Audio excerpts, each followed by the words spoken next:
Hello everyone, Marcio Cardoso here with another hot take in the political world.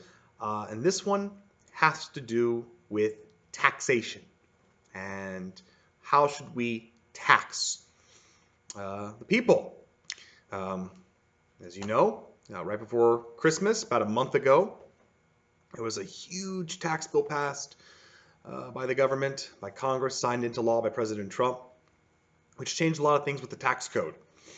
And there's some there's some good and there's some not so good in there, in my opinion. And again, coming from a progressive viewpoint on the left, so or is it this way? Well, point is from the left. How's that with both hands? From the left. And there's some things in there that you could like. Taxes, the individual tax rate was lowered a bit. Unfortunately, that was only for a temporary amount of time. Can't remember exactly how much. I want to say it was 10 years. But it's temporary. And we know those individual tax cuts will expire. Things go back to the way they were before the bill was signed into law. But then there's the corporate tax rate that corporations have to pass, or the amount that corporations have to pay, excuse me. And that rate went from 35% down to 21%. That's big for the corporations, but unless you're heading one of those corporations, you don't really feel it as much. And of course, the big wigs will say, well, yeah, but now it's going to be easier to hire people and whatnot. Well, why couldn't they hire people before? Well, it was more money. It was more money, but these corporations, corporate America is making profits like crazy even before the tax law was passed. So, but that is not exactly why I'm doing this video. This is not so much about the effects of the tax law because it's law, it's passed, it's done. And I'm trying to put a video about what could be done and getting a discussion about what could happen as opposed to what has already happened and the tax laws in the past. Now I'm talking about what could happen going forward. What could we do to collect our needed revenue? Governments need taxes. Nobody likes it. Even as a progressive, this might shock the conservative, but I don't like paying taxes. It's not something I enjoy. You don't enjoy paying taxes, okay? It's like chores. Nobody likes to do chores. And if they do, but they're necessary. You got to do the chores because you don't want your house looking like a mess. You got to pay the taxes because otherwise the government becomes a mess. An unfunded government, I don't want to see that. I don't want to know what that would look like. So we need them. But how should we collect them? How should we bring the money in? There's a variety of ways to collect money. A variety of ways in which the government collects its revenue. But two of the main ways in which we as people give revenue to governments, two main ways, and that's what this debate or this conversation is going to be about, are sales taxes and income tax. Now, income tax, we pay it to a lot of different entities. We pay an income tax to our states, and we also pay it to the federal government. And it's what you would call a progressive tax. The more money you make, the more you have to pay. That's what a progressive tax is. So say, for instance, you make $100 a year. Just saying. If you make $100 a year, you might have to pay $5 a year in income taxes. If you make $500 a year, you might have to pay an even greater percentage. Someone who makes $100 a year and has to pay $5 in taxes, in income tax, that's 5%. If you make $500 a year, that doesn't mean you just multiply the 5 from 100 times 5 and that's 25, because $25 out of 500, that's 5%. But income tax is a progressive tax. That means if you make $500 a year, you might have to pay 30 or 35 in income taxes. Because again, it's a progressive tax, meaning the more money you make, the greater in percentage you pay. Someone who makes only $100 a year might only have to pay 5% in income tax, $5. Someone who makes $500 a year might have to pay $35, maybe $40 a year in taxes. That's more than 5%. And the more you make, the greater percentage you pay. That's how progressive tax works. And I'm progressive, so what do you think? I kind of like that system because I think it's fair. Because If you don't make much money, at least you get to save as much money as possible and not have to pay so much to the government, because you don't make that much to begin with. You need as much as you can get. You need taxes to help you. You need them to provide services, especially for making $100 a year. Good Lord. If you are very well off and making a lot more money, then you can afford to pay a greater percentage of your income in taxes, because you're still going to end up with a pretty decent chunk of change left over for disposable income to go buy whatever you want. You're not going to be starved.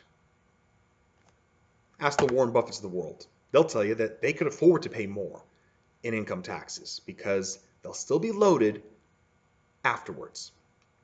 Whereas someone who is struggling to get by, they need a tax break. Someone who's struggling to get by, I could see why they appreciated what Donald Trump did, signing that bill into law.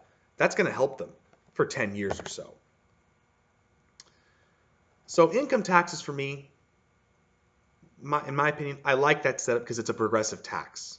It's based on how much you make, how much you earn, and because it's progressive, it's a setup in which I think it's fair. And if you don't make much money, you get to save as much as you can. And if you make a lot, you're paying a greater percentage, but because you make so much money, you're still saving with more. For instance, the person making $100 a year, they got to pay 5%, $5. They're now left with $95. Person making $500 a year, let's say they got to pay a greater percentage, maybe 6, 7, maybe 8%. That means they got to give $30 or $40. Oh, they're paying more in taxes. Yet they still end up with $400 and something left over at the end of the month.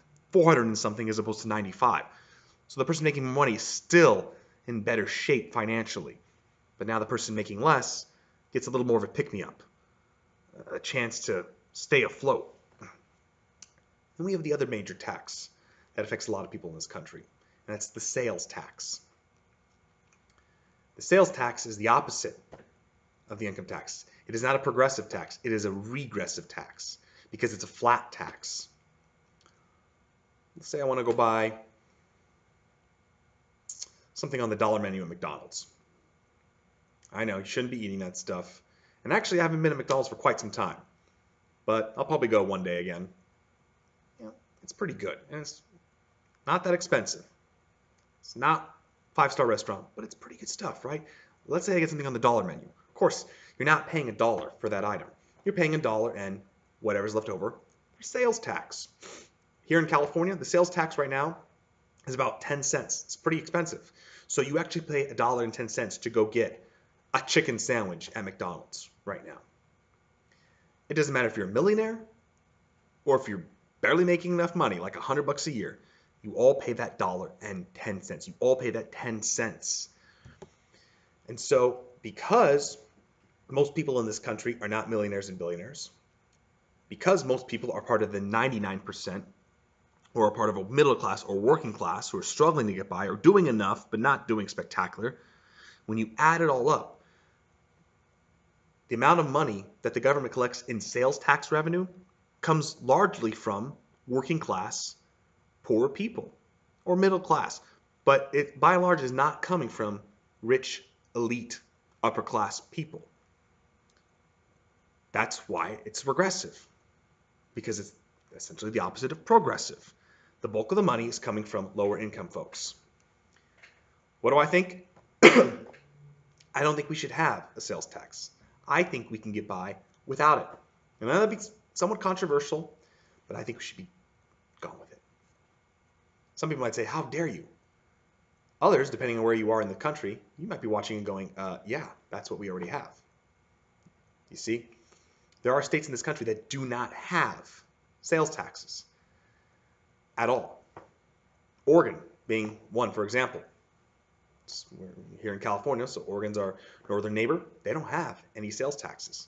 All their revenue is collected through other means, predominantly a little bit more of an income tax. So Oregon's overall tax system is progressive because they need a little bit more from the income tax because they don't collect any sales taxes. Then there's other states that are the complete opposite, like Texas and Florida. Texas and Florida, there's no state income tax, but they have sales taxes. And that's how they get a decent share of their revenue. That's regressive. That's adversely affecting their poorer residents. Whereas Oregon, they're hitting the people at the top. So their poor residents have a little bit more leeway, if you will. Now, of course, if you live in Oregon, Florida, Texas, wherever, you all do pay an income tax because we pay what's called the federal income tax. So you all pay an income tax to the federal government. It's just that Florida and Texas and a few other states don't pay income taxes to the state government. And so that's why this is a pretty big hot button issue, especially with political junkies getting into it. Conservatives will always say we should get rid of the income tax or lower the income tax at the federal level. Because why would conservatives want that? Well, you look at conservatives, or the Republicans, or the right, if you will, typically a lot of their policies, from what I see, adversely benefit the wealthy. You get rid of an income tax, who does that benefit? The wealthy.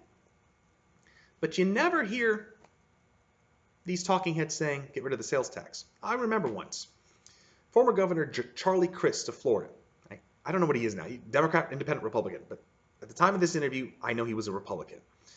He was the governor of Florida at the time. He was being interviewed by our good friend Sean Hannity of Fox News. And Hannity and Crist had a quick conversation about how it's great that there's no state income tax in Florida. But Crist mentioned, yeah, we do have a sales tax. And Hannity's response was basically, that's okay. That's fine. I don't mind that. What? I thought you didn't like taxes at all, Mr. Hannity. The sales tax, though, is regressive. For a guy like Sean Hannity, who I'm sure makes a good living, he doesn't mind that too much. Because overall, the sales tax is not being paid by the Sean Hannity's world. It's being paid by working class people. Income tax is where Hannity gets hit. Because he has, I'm pretty sure, a good income. That income tax hits him hard. So, in my opinion, I think we should cut all sales taxes nationwide. We don't have a federal sales tax. Don't institute that. You don't need that. And oh look, the federal government usually has enough money to make things work. They don't have a federal sales tax. They have an income tax. I think states should follow suit.